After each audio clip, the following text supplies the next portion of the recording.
අද නිමාඩු දවසේ හින්දා මං හිතුවා මේ දවස්වල උෂ්ණෙත් වැඩි නිසා මේ තල් කිරි එකක් හදන්න ඕන කියලා.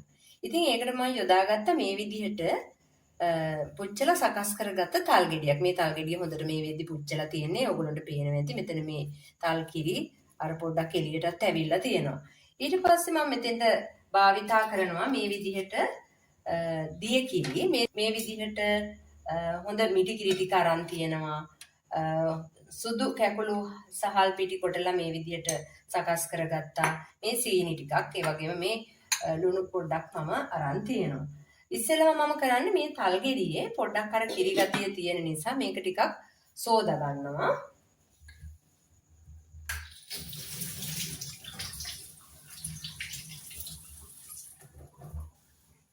ඊට පස්සේ මේක පොඩ්ඩක් මේ විදිහට තෙත මාත්තු කරලා මේකේ වතුර ගතිය අයින් කරගන්නවා.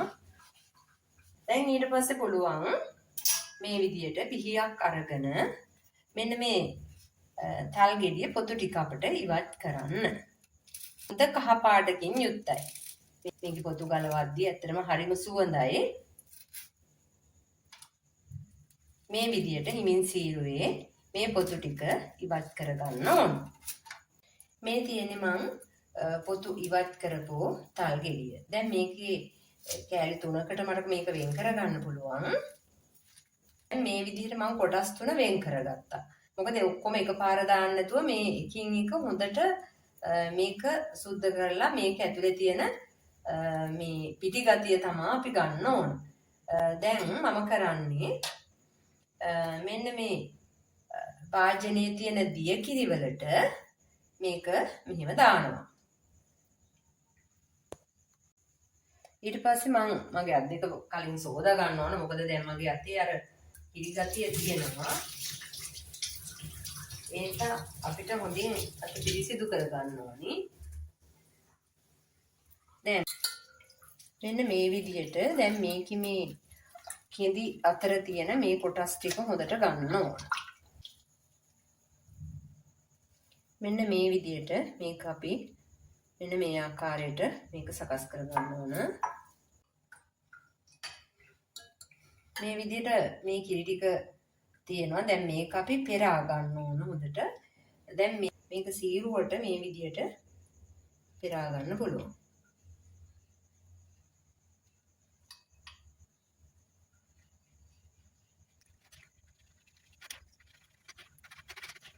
දැන් මේක රත් කරන්නේ නැතුව මේ විදිහටම අපිට පුළුවන් මේකට දෙහි චුට්ටක් මේ මිශ්‍ර කරලා ලුණු චුට්ටක් දාලා ගන්න. එහෙමනම් අපි ගන්න ඕනේ හැබැයි ඇල් වතුරෙන් තමයි මේක දිය කර ගන්න ඕනේ. ඒ කියන්නේ දැන් අපි මෙතන කිරි දාලා හින්දා අනිවාර්යෙන්ම අපිට සිද්ධ වෙනවා මේක රත් කරන්න. දැන් මේ විදිහට මම මේක හොඳින් පෙරලා තියෙන්නේ. මේකේ කෑලි නැහැ. හරි. දැන් අපි මේක හදන්නයි සූදානම් වෙන්නේ. මම මේ විදිහට මේ ලොකු ප්‍රමාණයක් නැහැනේ. ඒ නිසා මේ වගේ මැටි භාජනයක් අරගත්තේ. ඊට පස්සේ මම මේකට පොල් කිරි අර මම හොඳින් මිරිකා ගත්ත පොල් කිරි ටිකෙන් ටිකක් දාලා මෙන්න මේ පිටි එක ඉස්සෙල්ලා මේකට දාලා දිය කරගන්නවා. මේකට ලොකු ප්‍රමාණයක් ගන්නෙ නැහැ මම මේ විදියට පිටි හැඳි දෙකක් විතර ගන්නවා.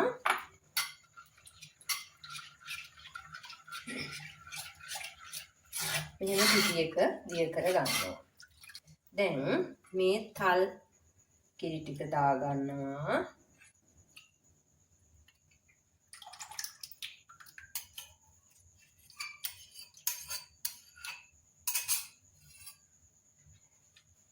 මේ බලන්න හරිම ලස්සන පාටක් තියෙන්නේ. අලුත් තල් ගෙඩියක් නිසා තමයි මේ පාට ඇවිල්ලා තියෙන්නේ. තල් ගෙඩිය පරණ වුණාම මේ වගේ ලස්සන පාටක් එන්නේ නැහැ. මම මේකට ලුණු ස්වල්පයක් ඉතා කුඩා ප්‍රමාණයක් තමයි මේකට ලුණු ටිකක් එකතු කරනවා. ලුණු නොදැම්මත් මේක කන්න පුළුවන්. මේ සීනි ටික තියෙනවා. මම මේ සීනි ටික දැම්ම දාන්නේ නැහැ. මොකද සීනි දැම්මහම මේක එකපාරට අර අඩිය අල්ලලා කඩ වෙන නිසා. හරි. දැන් මේක අපි සකස් කරගෙන ඉවරයි. හරි. දැන් එහෙනම් අපි මේක ලිපේ තියමු.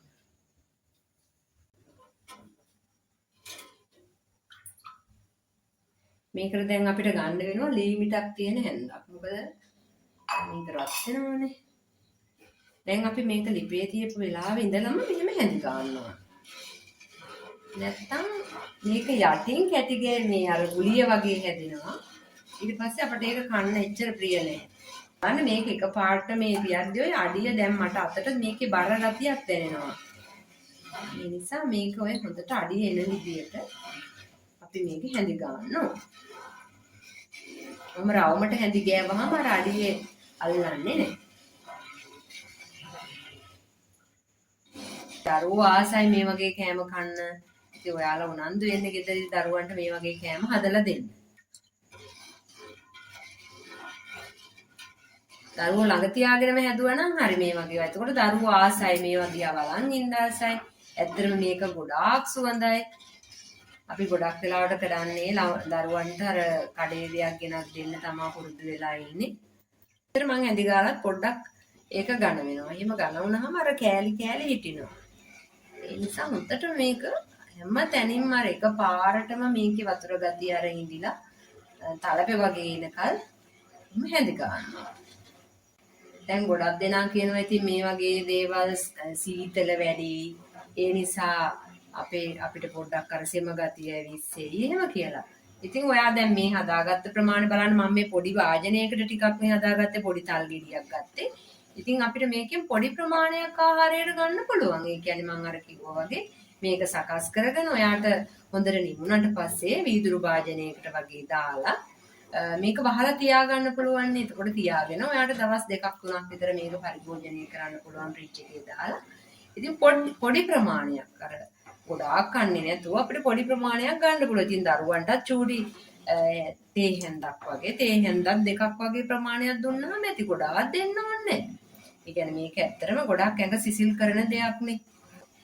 ඉතින් අර යාපනයේ ප්‍රදේශයේ අධික උෂ්ණත්වය නිසා ඉතින් ඒගොල්ලන්ට ස්වභාවිකම අර අපි කියන්නේ දෙවියන්ගෙන් දේවල් අපිට හම්බ වෙනවා කියලා. ඒ වගේ ඒගොල්ලන්ගේ අර ජීවන රටාවට මේක හම්බ වෙනවා. දැන් මේකේ මම ගින්දර හොඳටම අඩු කරනවා. ඒකට හේතුව තමයි දැන් මට මේක ඔය මේ බලන්න දැන් හොඳට උකුයිගෙන එන්න දැන් මේක එකපාරටම ඝන වෙනවා. ඒ නිසා දැන් මේකේ කිරි ටික පැහැෙනවා. දැන් මම කරනවා මේකට මේ සීනි ටික එකතු කරනවා. දැන් මම සීනි ටික එකතු කරන්න යන අතරෙත් මේක අඩිය අල්ලනවා.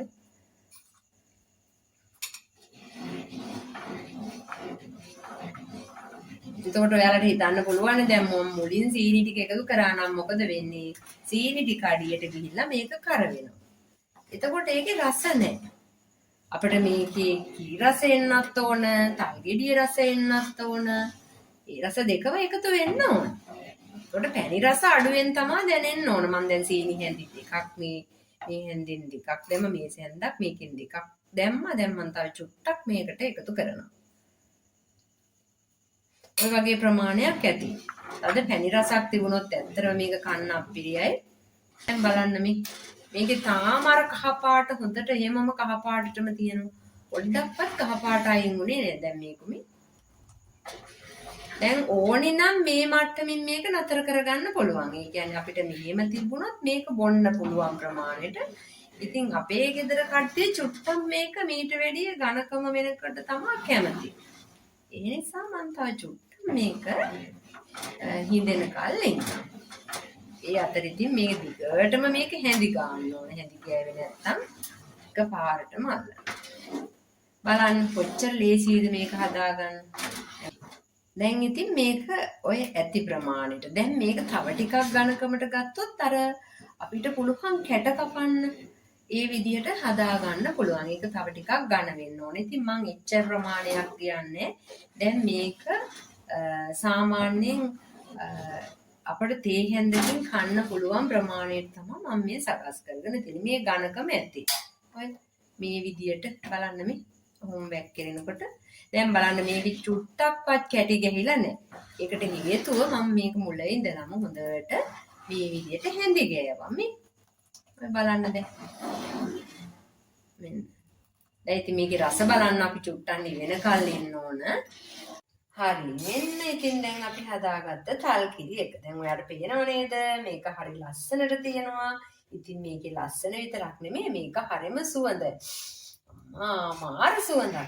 දැන් ඉතින් අපේ චූටි බබාලා දෙන්න බලන් ඉන්නේ මේකේ රස විඳින්නේ කොයි වෙලාවෙද කියලා. කප් එකක් සෝදාගත්තා. මේකේ ගොඩක් මම මේගොල්ලන්ට දෙන්නේ නැහැ. මොකද ටිකයි දෙන්නේ. මම අර ඔයාලට කිව්වේ මේක ගොඩාක් ප්‍රමාණයක් කෑවොත් සමහර වෙලාවට මේකේ සීතල ගතිය වැඩි වෙලා මෙයාලට හිම්බිරිස්සාව හැදෙන්න පුළුවන්.